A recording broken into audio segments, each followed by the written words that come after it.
Marie Osmond's daughter has confirmed some disturbing claims that have been circulating about her mom. But before we get into the action, let's go back to Marie's childhood. Imagine a world where young Marie discovers something completely new in the midst of a busy Utah in 1959. Being the only princess in this chaotic realm, she is encircled by 8 mischievous brothers. However, Marie's upbringing was anything from typical. Before Marie could even tie her own shoes, she was whisked away to the glittering world of show business, leaving behind tea parties and schoolwork. A musical supergroup with significant Mormon roots, the Osmonds weren't your average clan. The musical careers of Marie's 4 brothers, Alan, Wayne, Merrill, and Jay, began with the quartet. It became a massive family affair when Donnie and Jimmy got on board. Let us skip forward to the present day, when Marie Osmond's life is again in the limelight. This time, however, it's not for her spectacular performances. Rather, it's due to some shocking disclosures about her financial choices. It is only by delving into Marie's background that we can comprehend her decisions and the ways in which her childhood influenced her perspective on riches and family. Marie recounted in Might As Well Laugh About It Now how her parents gave up everything so that she and her brothers, who were all great dancers and academics, could receive the finest education available. Now for the exciting part. It was planned that every single sibling would learn an instrument, become an expert, and then pass it on to their siblings. This piano was chosen by Marie. Imagine for a second that you make your television debut when you're only 3 years old. In fact, Marie and her brothers did just that, appearing on Andy Williams' show. The problem is that I won't be able to spend as much time with my kids if I get a jump on things. I asked my mom whether I could play outdoors, and she told Larry King that she didn't think it was a good idea. Although Marie doesn't regret the time and energy she had to put in at work and during recording sessions, she does admit that the journey was difficult and that it accelerated her maturation. Marie writes openly about her feelings of becoming less of a child and more of a commodity in her book Behind the Smile. At the age of 11, she went to Japan for a commercial shoot, driven by one of her worst nightmares from childhood. Their once-enjoyed week-long boat trip turned into a terrifying ordeal when their vessel capsized, sending her falling into shark-infested waters. She was thrown back into the limelight despite being very dehydrated and covered in blisters from a sunburn, and she was not even allowed time to recuperate following her incredible rescue. There was the recording studio, where she had even more trouble. She felt as if no one was paying attention to her feelings and ideas even when she wasn't singing. Her eating disorder was exacerbated by her low self-esteem. Marie Osmond is about to embark on a thrilling new chapter in her life, the kind of which most people can only fantasize about. When Marie became co-host of her own show, the Donnie and Marie Variety Show in 1976, she was just 15 years old, which was an incredible leap of faith. It was a fantasy realized, despite the immense pressure to present a certain image. In her heartfelt memoir, Might As Well Laugh About It Now, she candidly discusses her experiences. Just put yourself in the shoes of a teenager who idolized the supermodel stars and musicians she hung out with. Cher in particular, who is only 17 years old. Their participation on the Sonny and Cher show was both an incredible event and a devastating blow to Marie's self-esteem. Guests on their show included Farrah Fawcett, Cheryl Ladd, and Jaclyn Smith, as well as the recently famous red bathing suit poster. The experience of performing among such stunning women as Raquel Welch shattered Marie's self-esteem. She describes feeling like a pretender and playing dress-up when we compare ourselves to others, something many of us can relate to in a humorously sad way. Perhaps the most influential occurrence at this period was a conflict with the studio executives. Reminiscent of a bygone era, they threatened to terminate the program unless she lost 10 pounds. They told her she should starve herself since she was embarrassing. With these words etched into her mind, Marie set out on a difficult quest. At 103 pounds, she was already on the slim side, but she felt driven to go even thinner, reaching 93 pounds. Furthermore, this strategy will hurt you. Marie described a brutal fasting routine in which she went without meals for days before to taping a show, drinking only lemon water with cayenne pepper and maple syrup, in an attempt to reach the unreachable objective of being as skinny as possible. Even after that, she still had to fight her weight. As she grew into an adult, her battles with anorexia and bulimia became her battles. Marie shared insights into these challenges in 2018, revealing a more in-depth element of her experience. She was quite capable in many areas of her life, but when she felt powerless in others, her eating disorders were an effort to grasp at an illusory ideal. The young Marie Osmond was a victim of physical abuse. She had been keeping a far darker secret from her past in addition to her eating problem. In her autobiography, she discussed the abuse she endured as a child. I find it hard to understand why she would choose to share her story of tragedy in the hopes that it could help others. In a heartfelt 2019 episode of The Talk, Marie shared much more information about her past.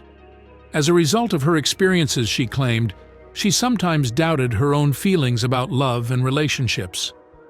Her surprising statement that she actually thought I was different at the age of 8 or 9 shed light on her struggles and the impact of the abuse on her. She struggled to form relationships with men and developed an obsessive preoccupation with comparing herself to other women as a result of the scars left by her troubled past. Still, what really stands out? The strong relationships Marie had with her father and brothers provided her with comfort and strength.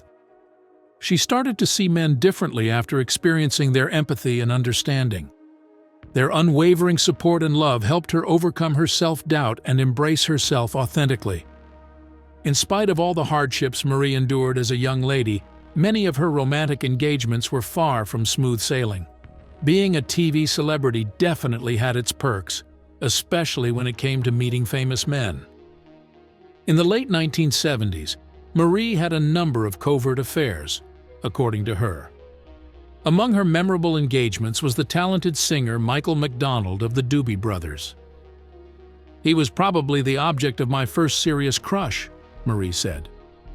Additionally, Andy Gibb, who passed away recently, was a musical prodigy. It was impossible for Marie to suppress a smile and a proclamation of her eternal love for him whenever they talked about him. David Cassidy, the dashing star of the Partridge Family, certainly deserves recognition. It seems like fate brought them together given their common fame as singers and TV personalities. Marie said that it seemed as if every single person had emotions towards David. But once she had the chance to spend more time with him at the studio where they were both recording, her perspective changed. She chuckled as she delightfully revealed, "It's not going to happen. His butt is smaller than mine. Not going to do it." With that, she ended what might have been a dream Hollywood romance. Marie, who was just 22 years old when she married her partner Steve Craig, did so in 1982. 3 years after they were married, Marie filed for a divorce, ending their brief union. On the other hand, love came knocking again when Marie wed Brian Blossel in 1986. Their marriage lasted much longer, and they produced 7 beautiful children. Good times came to an end, however, and by 2005, things were starting to fall apart. Marie and her family had a terrible year. While she was giving a lecture in California, their residence in Utah caught fire. Some of Marie's children were home with Brian, her ex-husband, when the fire broke out. Even though he saved everyone, they were all deeply affected by the experience. Marie paused to reflect on her life after the fire. She finally accepted that her homey front was an attempt to hide her marital dissatisfaction, which she had buried for years. It was a message from on high, she thought, that something had to give. Marie and Brian announced their separation in March 2007 after a marriage of less than 2 years. On the other hand, surprises occur often. In 2011, Marie wed again, this time to Steve Craig, who had been her spouse since 1985. Divorce had been decreed in their marriage. Like a plot twist in a fantastic story, Marie sensed a higher power guiding her through it. She believed that a loving hand had guided her throughout her life's events, and she believed that everything had happened according to purpose. Postpartum depression is just one more way that becoming a mother has been a constant through all of her ups and downs. The first of Marie's 8 children was born in 1983, and the last was in 2002, spanning over 20 years of her life. Her profound understanding of parenting, a path that hasn't been smooth for her like many other women, is evident in this. Marie was severely affected by the so-called baby blues after the birth of her 6th child, but she had a particularly tough time after the birth of her son Matthew in 1999, when she suffered from postpartum depression. In an interview with TV Guide from 1999, Marie discussed her struggle openly. According to her, she was very exhausted and was unable to move, not even in her arms due to severe muscle spasms. Because the stress was getting to be too great, Marie drove away, leaving her kids with a babysitter. When she got back to her house a few days later, the depression diagnosis was obvious. In a heart-to-heart with Oprah Winfrey in 2010, Marie said that she had suicide thoughts while battling postpartum depression. She recalled sitting in the vehicle and fretting about the world going on without her. But her natural resiliency and brilliance let her realize her worries were baseless. Rumors of Marie's illness have circulated in the media, particularly in the months around August 2006. The claims that it was an assassination attempt were quickly denied by a Marie spokesman.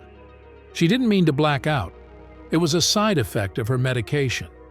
Despite the lack of details, her management informed the public that she was only on holiday with her family. Another health issue befell Marie in 2017 when she made an appearance on the live television version of Dancing with the Stars. Despite her intense samba performance, she fainted as the judges were critiquing her. Nevertheless, her dogged determination carried her through, and she even managed to find humor in the situation. It was her remark, "Oh crap, I fainted on live TV," that made everyone laugh and temporarily relieved their strain. This wasn't an accident, so Marie took a moment to think. Realizing that her family was also impacted by her illness was a sobering discovery for her. It really moved her when her son subtly expressed his want for her to be there for his own children. At that moment, she decided to change. That is why she decided to team up with Nutrisystem, a company whose diet plans help people get healthier. Her determination caused her to start losing weight. When her time on Dancing with the Stars came to an end, she had lost a significant amount of weight. Despite everything that Marie has been through, the worst sorrow was the death of her son Michael. Michael, her son, had been suffering from depression and other mental health issues. Even if he had sworn off trying again, his pain would still be there. Marie was getting ready to go on stage with her brother Donnie when Michael called, so she missed the call. Later on, when she attempted again, nobody had responded. On the contrary, a phone call completely upended her world. It came from the office of the coroner. Autopsies conducted after Michael's death revealed that he had suffered several blunt injuries as a result of his falls from tremendous heights. Interestingly, there were no indications of drunkenness detected during the coroner's investigation. Marie was utterly crushed by the loss of her son. She had to accept his departure as he had sent her a note about his problems.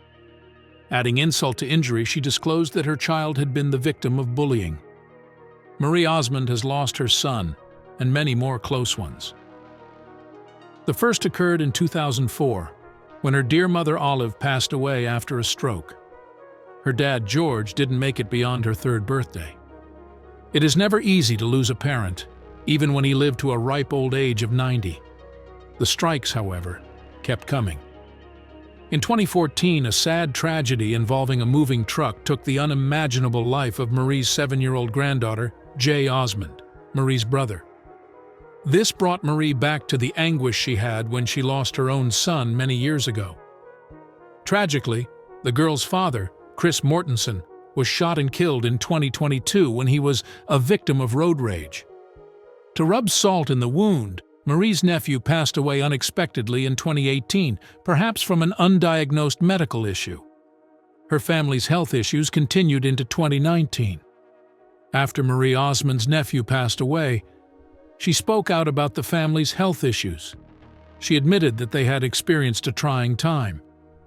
In addition to Jimmy, Her brothers Verl and Tom also need cardiac surgeries after suffering strokes. Donnie, her dear brother, was also scheduled for surgery. Their family gatherings must have been filled with stress and worry because of it. But Marie isn't the kind to dwell on negativity. She and her family have found hope in their faith, even in the darkest hours of sorrow. To quote her, "I've faced a lot of loss and hardships in my life," was her famous interview statement. "But I truly believe that faith can carry you through even the toughest of times." Despite all they've been through, Marie somehow maintains her humor. She hinted in a 2019 Watch What Happens Live broadcast that she and Donnie were thinking about canceling their Vegas engagement. Her tone was light-hearted mockery as she continued, "You know Donnie's getting old," before adding, "We're thinking maybe this year, but who knows?" She let out a mischievous laugh. The Flamingo Hotel and Casino Las Vegas concert by Donnie and Marie Osmond was originally contracted for a short 6 weeks. Their show was so well received that they remained for an astounding 11 years. Nevertheless, Donnie and Marie said farewell to Vegas as the year came to a close. Some had started to wonder whether Donnie and Marie were on bad terms. However, you're going to be surprised. The next year, they tactfully ended the rumors. Marie was there for Donnie's Sin City solo show just as she had been in the past. Donnie expressed his joy to his fans by writing, "Together again. Words can't even begin to describe how amazing it felt to have my sweet sister join me at my show." 1 month before to their last performance together, Marie became a co-host on The Talk in August 2019. Gilbert took over for the show's creator, Sarah Gilbert, who had stepped down in August of that year. She was due a break after entertaining us for a year. Marie chose to take a sabbatical after she and her husband Steve Craig spoke about her wish to spend more time with their children. Marie and Steve were left alone maybe for the first time in decades after dropping off her last 2 children at university. Consider it for a moment. To that end, she eagerly said farewell to The Talk in favor of spending more time with Steve and her loved ones. Do not worry. Marie has just started her professional journey. She has authored books, appeared in advertisements, and enchanted Broadway audiences. Nevertheless, guess what? She knows her grandkids will be there to support her, but that doesn't stop her from becoming emotional whenever she performs. Marie isn't confined to being a theatrical success. She has dabbled in acting and even wowed on Dancing with the Stars. Plus, she isn't only into the showy things. Marie, a prosperous businesswoman, is famous for her beautiful porcelain dolls that she sells on QVC. As a result of all her accomplishments, her alleged net worth exceeds $20 million. She will keep amassing wealth in the entertainment industry so long as she keeps working hard. Nothing valuable is left to her children by her bequest. Unexpectedly, Marie isn't one to abandon her kids too often. Yes, what you heard was accurate. As far as celebrities go, she is uncommon in not leaving large bequests to her 7 children. Marie, it's not helping your kids if you give them money. She thinks it's unfair since it prevents them from learning endurance. The difficulties that wealthy children face in life are not new to her. Charity, not her children, is Marie's intended recipient of her fortune. Despite the backlash from her talk co-hosts and admirers online, Marie remains content with her choice. Money can't buy her children independence and resilience. She thinks this provides them that. All her children are doing well in their careers, and that makes her very happy. The rumors are true, her daughter acknowledged. Marie is a doting mother who will never leave her children. She has a daughter named Jessica. After much speculation, Jessica has come clean about her sexual preference. By standing by Jessica no matter what, Marie showed her children how much she loved them no matter what. At the age of 2, Marie and her ex-husband Brian adopted Jessica. Sarah, her delight, is now her happily wedded wife. The fact that Marie chose not to provide her children with financial support is unrelated to the allegations of maltreatment. Her children learn perseverance and independence from her, and she is a real mother who cheers them on, celebrates their victories, and encourages them. What are your thoughts on her unusual strategy for passing wealth down through the generations? Feel free to share your thoughts in the comments section. And if you would like to get additional video updates, just click the subscribe button. Be on the lookout for when we next cross paths.